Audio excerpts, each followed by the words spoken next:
Bisa dijelaskan? Oh, itu video, itu nanti beda lagi laporannya. Jadi itu laporan terpisah.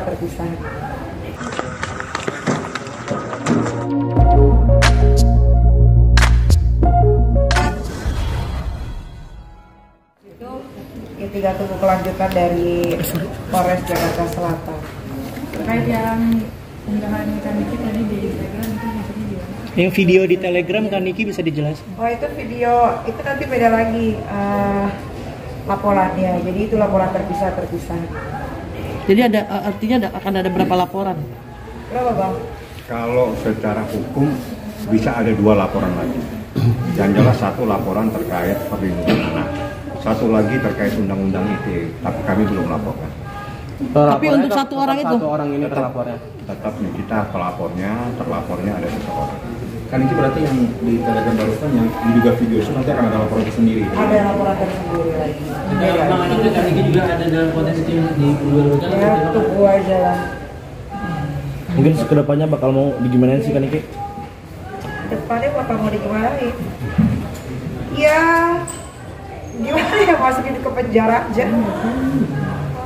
Biar ada efek jerak, biar jadi pelajaran untuk anak-anak muda di luar sana juga. Kalau masih muda ya sesuai sama umurnya aja, lakukan sesuai sama umurnya gitu kan.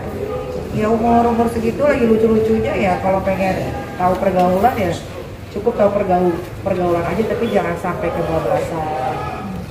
Niki, kamu merasa dibohongin nggak sih dengan artinya dengan yang prank terus udah gitu yang dibilang itu? Ternyata kan kamu sendiri punya bukti-bukti jelas gitu loh. Kalau kami sih gini, jadi gini, dalam persoalan ini kita nggak masuk kepada persoalan-persoalan di luar hukum ya. Jadi yang jelas setelah kami pelajari ini ada dugaan tindak pidana kejahatan.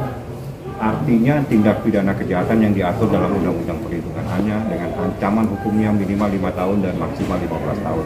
Ada lagi Undang-Undang Kesehatan, ada lagi KUH pidana, dan itu ancamannya di atas 4 tahun.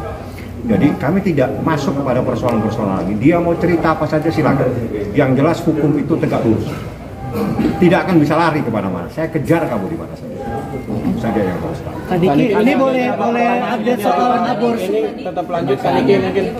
Pertanyaan tadi 22 yang ini ada tadi saksi ada sekitar 30-an, ada lagi 20, ada jadi 1, 2, 3, 4, 5 tadi. Kaniki, kenapa membawa Yolo sama Cindy dan lain-lain untuk menjadi saksi? Kenapa membawa Cindy dan Yolo? Karena Cindy adalah teman online-nya itu anaknya. Jadi dia tahu betul bagaimana prosesnya, cara berkenalan, sampai akhirnya terjadi pinjam uang, ada urusan hamil, aborsi, dan lain-lain. Kaniki, aku juga sempat kontekan sama si Cindy, katanya dia juga punya beberapa bukti-bukti yang yang seputar masalah ini, termasuk soal aborsi sendiri. Itu gimana, Kak? Ya makanya kan dia jadi saksi. Kalau itu sudah disampaikan di dalam proses pemeriksaan dan dengan data-data yang ada. Jadi itu persoalan yang kami laporkan. Jadi saksinya itu adalah saksi-saksi yang tahu persis persoalan. Jadi Siti yang tahu dan yang lainnya adalah saksi-saksi. Nah, sekarang prosesnya saat ini ada pemeriksaan juga di atas. Jadi ada saksi lagi diperiksa terkait dengan dugaan adanya penganiayaan. Atau mungkin ada sesuatu, nanti dijelaskan. Saya tidak mungkin akan membuka apa yang menjadi materi dalam proses pemeriksaan. Yang jelas nih kita diperiksa 22 pertanyaan, ada 25 pertanyaan, ada 3 kali saksi, dan hari ini 4 tambah 1 lagi.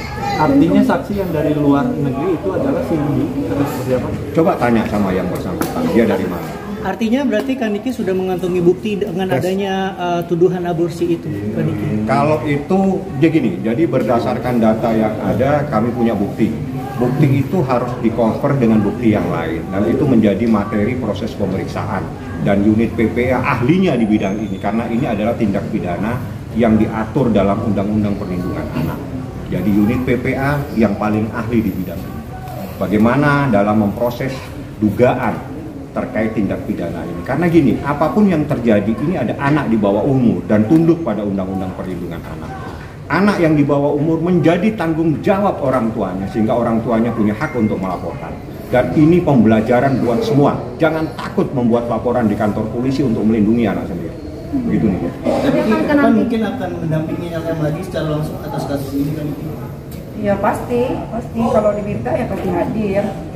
Kalau diminta pasti mendampingi. Selama ini kan Kaniki dibilang nggak peduli anak segala macam, tapi jadi bukti akhirnya Kaniki sebenarnya sebagai ibu punya insting juga untuk melindungi. Kalau nggak peduli itu nggak mungkin dari bisa hidup sampai umur 17 tahun gimana sih? Sejauh ini LM udah ada komunikasi ke Kaniki bukan? LM tuh apa? Loli. Oh nggak ada. Nggak usah hubungin lah, nanti aja di sini bentar lagi kan juga dipanggil. Nanti kan terkait pinjaman uang yang sering meminjam uang, mungkin ada laporan kah yang masuk ke Mimi sendiri terkait pinjam meminjam uang? Ada, tapi itu bukan hal yang penting lah ya. Kalau duit masih bisa dikembaliin, tapi kalau udah menyangkut masalah yang dari bayi sampai besar gue jaga dengan baik, tiba-tiba direnggut oleh orang lain ya itu yang bakal gue perjuangkan. Kalau masalah uang nggak ada urusan. Berarti Mimi sempat mengganti pinjaman? Iyalah kalau ganti. Berarti Kaniki nggak seberapa, Bo. Ya, berarti Kaniki kemungkinan kedepannya juga akan membuka kembali pintu maaf untuk LM. Kalau misalnya minta maaf seperti apa? Iya. Gini. Kalau seorang ibu, Anda tanya kepada semua orang ibu, pasti akan memaafkan anaknya. Apapun yang dilakukan oleh anak, pasti akan dimaafkan. Tapi persoalan hukum adalah persoalan tersendiri. Siapapun yang terlibat, pasti akan berurusan dengan kita. Ini genderang perang sudah ditabuh sama kita. Ikutin saja. Ikutin saja ini mana. Ini tidak main-main. Pasal ini kita lapis-lapis untuk melindungi seorang anak yang berumur 16 tahun.